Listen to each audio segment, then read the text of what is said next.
we're back, baby. Elden Ring. Yeah, I totally missed this game. And with this new DLC, I am fully prepared. I have fully leveled up myself. I beat the two main bosses, and now I'm ready for this new adventure. If I could beat the main game, then I can definitely get through this. Aw, man.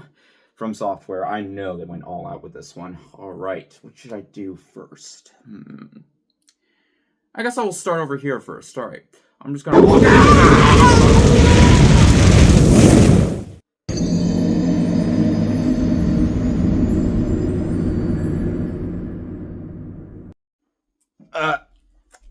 Okay. Oh, okay. Didn't expect that to happen, but now I know. Alright. I knew I should have whipped out my shield first. Okay, now. I got my shield, and now I'm ready to get into this. Alright, now. I guess I'll go over there when I'm a little more powered up. I guess I'll go over here.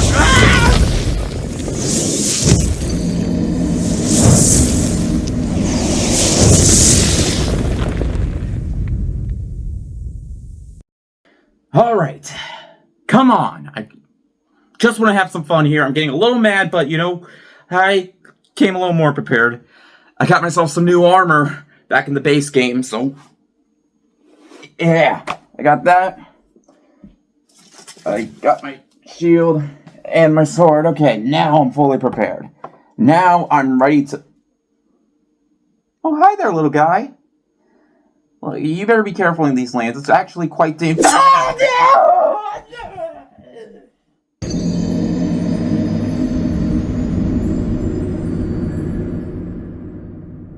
Oh, that is it. I give up. I give up. I did not spend $40 just to get my butt handed to me so many times. I could always just call someone to make it easier. They could just do all the work for me. That's it. I think I know just the person. Hello, Mr. McCormick. How would you like to make $40 doing nothing but living your life in a video game? But you have to beat the entire thing. Trust me, it'll be totally worth it. Hey, if you beat it in 15 hours or less, I'll give you double, no, quadruple the amount. Times 50,000. But you just gotta beat it. Trust me, it's a cakewalk.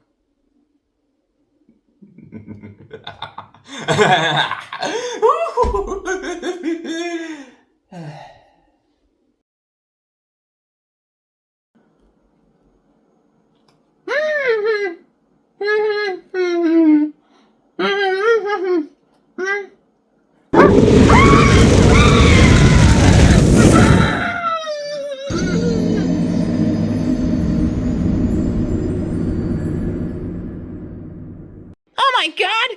He killed Kenny! You bastard! Yep. I like being a bastard. Honestly, every player should just name their character Kenny. Because all they're going to be doing is dying.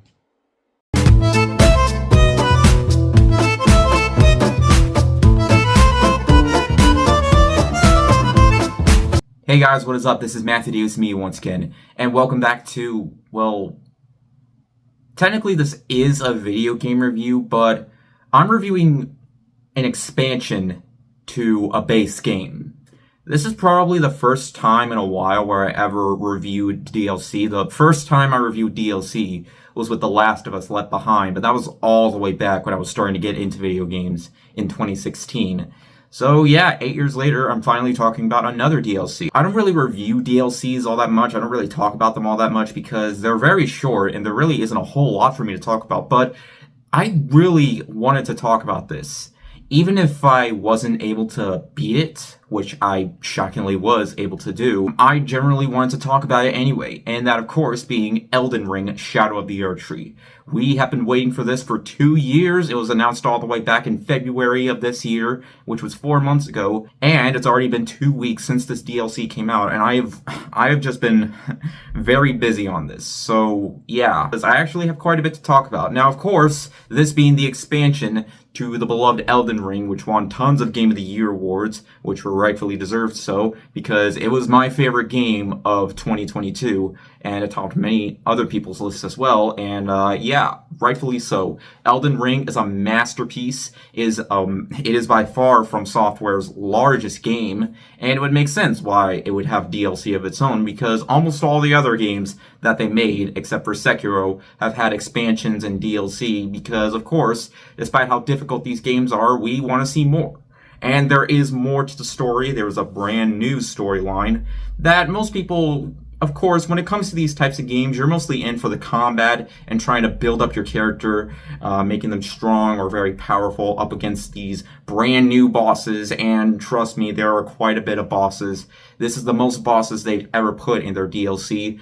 The DLC for Dark Souls 1 only had like 4 main bosses, which were all really good. And when it comes to Bloodborne, they had like, I forgot how many. I didn't beat all of them, but this has 11 main bosses.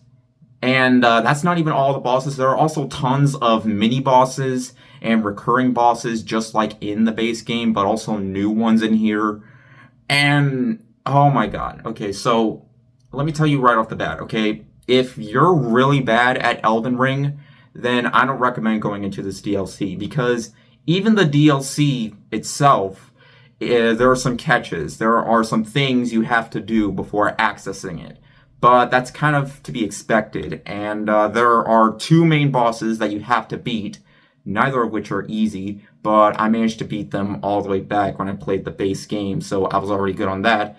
And the recommended level is at least a level 150 when I went into the game. I was at level 230. Even at level 230, I got myself creamed very badly. Now, people have been complaining on Steam that the DLC is way too difficult.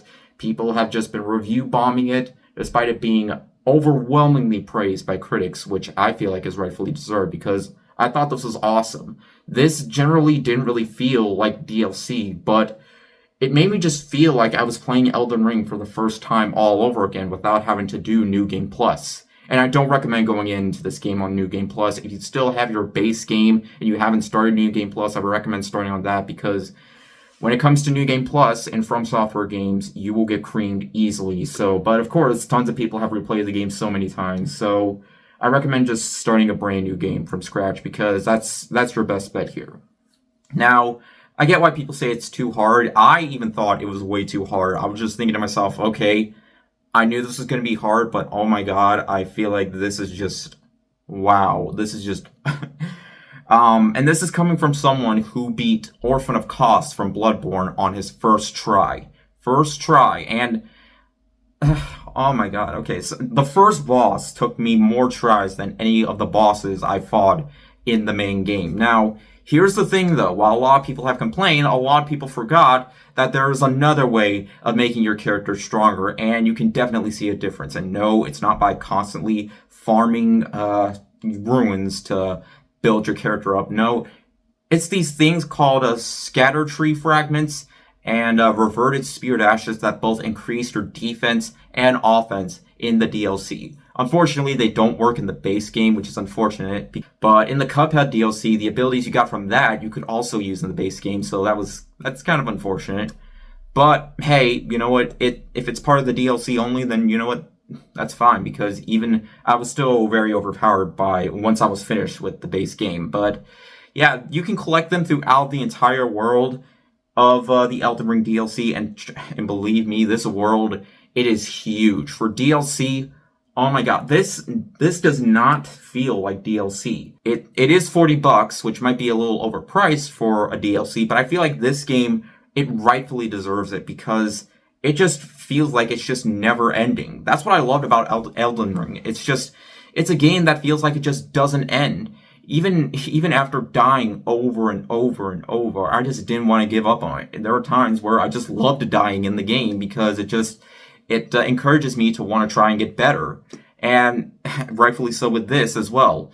And yeah, the main bosses, if you're going in there underpowered, you're definitely just yeah. So I don't like how this game is getting criticized just for the fact that it's just way too difficult. The base game was difficult, but not as difficult as this. It's by far probably the hardest From Software went out with this, because honestly, in my opinion, I still think their hardest game is Sekiro, and I say that because I haven't even beaten that game, and that game came out 5 years ago. But even the final boss, I will admit, it's probably their hardest boss I ever fought. Like, it was also really hard for me to summon people because for some reason there was always just an instant error every single time. I was able to get people in there when I did beat the final boss, but I don't know if it's just me or because that did happen to me a lot when I was playing the base game.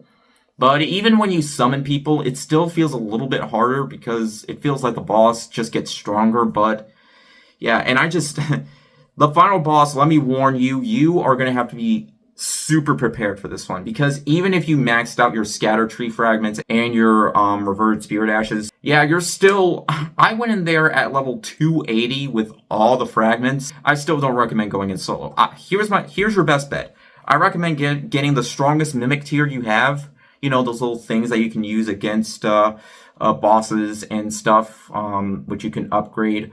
And try getting a friend with you, and just try maxing out your build as much as possible, because that's your best bet. Because the final boss just, it never gives you a break. It just attacks you even when you're attacking it, even when it's trying to attack your friends in order to distract. It's probably the hardest final boss I've ever witnessed in From Software's library. And like I mentioned before, I beat Orphan of Kos from Bloodborne on my first try, and he is known to be one of the hardest bosses in video game history.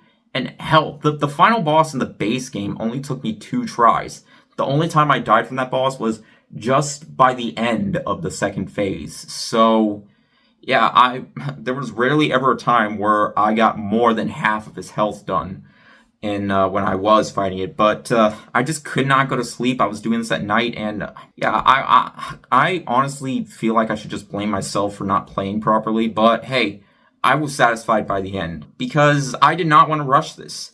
I generally wanted to learn these bosses' strategies, and they definitely feel like they have more to the story rather than just being cool design characters, because the final boss definitely has some major parts to the storyline, and there are more characters to interact with for more quest lines that you can do just like in the base game, though I don't feel like they're as interesting as in the base game. But hey, that didn't really bother me all that much. All that I really cared about was just exploring this world and seeing what exactly I could find in terms of the new catacombs, which also have some really cool bosses, some recurring ones that are also really difficult. Yeah, I got pummeled so many times, but I just had so much fun exploring this world.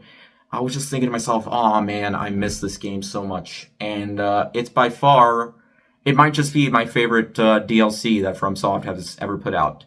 And honestly, it's one of the best DLCs I've ever played. And despite the fact that this is $40, compared to Demon's Souls, this actually feels a bit shorter. And this is $70 right here. I'm not sure if it's still the same price, but this was $70 and this felt shorter and had less bosses. Now, I love this game. I gave it a perfect score when I reviewed it, and I still stand by that. But with this being just DLC, it feels so impressive. Like, this map is huge. It tricks you in thinking it's as big as the base game. And I am talking about the base game a lot, but of course I'm going to compare it to the base game because Elden Ring, and of course, all of it's canon. And yeah, of course, I haven't even gotten to the new weapons. Honestly, I didn't really use any of the new weapons because I was perfectly fine with my build. But of course, there are new weapons that you can get throughout the world, and I just love when it comes to getting these weapons, you don't have to pay real world money. All you need to pay for is the DLC.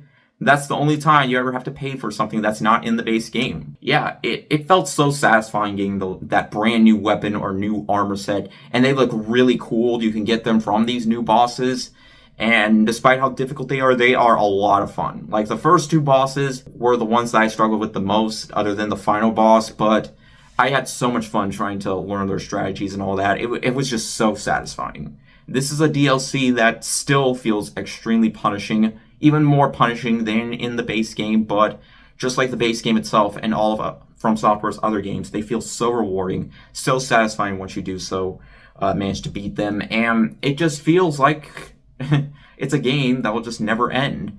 With this and the base game, it just feels like it'll never end. There is always something new to explore. There is always a new area to see, to find, because there are hidden areas throughout the world that it's peak DLC from Software. And in the end, guys, I had so much fun dying constantly, but also being very satisfied once I beat a main boss in order to get towards the end. And I did not want it to end. The only time I really wanted it to end was when I was getting stuck and just wanted to continue on with the story. And From Software really took their time with this. The fact it took them 2 years to release this, and I feel like it really managed to pay off. And people have complained that the PC version, other than the difficulty, that there has been some stuttering and some frame rate issues. Even the base game had that. So yeah, that could be understandable. When it comes to its difficulty, yes, it is hard, but there are ways of making it easier for other players. Get as much of the scatter tree fragments as you possibly can, and it will give you permanent boost up to your defense and offense. So yeah, just try maxing out your stats, and when it comes to the Shadow Tree blessings, then yeah, it won't. You can notice the difference. I definitely noticed a difference, and yeah, the fact that I'm talking about the DLC this long, and it's a DLC too, I cannot believe how much there was for me to say about this. It's gorgeous, to say the least. It is a brimmingly beautiful game, and there's just so much to explore. It made me really happy to be back in the game, and I want to go back and play more. Like, I prepared myself for this. I haven't played Elden Ring in ever since I did finish the base game 2 years ago, and I just had to learn what exactly I was doing when going up against the combat and stuff. But yeah, by the end of it, I was really happy. There's just some minor gripes I do have. The new NPCs aren't really all that interesting. But, hey, their quests, I feel like do kind of have a purpose. I mean, other than this one, there are these couple where you have to find, these crosses throughout the land, but I didn't really do them all that much. But by the end of it, there wasn't much for me to complain about. Its difficulty, I'm not counting that as a valid reason, because, hey, I beat the base game, and I beat all FromSoft's other games except Sekiro, because for me, that just feels completely different. But by the end of it, I was really happy with the end result. From Software really went all out here with their already incredible base game to this new incredible DLC. Shadow of the Erdtree isn't just my favorite DLC from any of their other games, but one of my favorite DLCs of all time. And just like the base game, I consider it a work of art.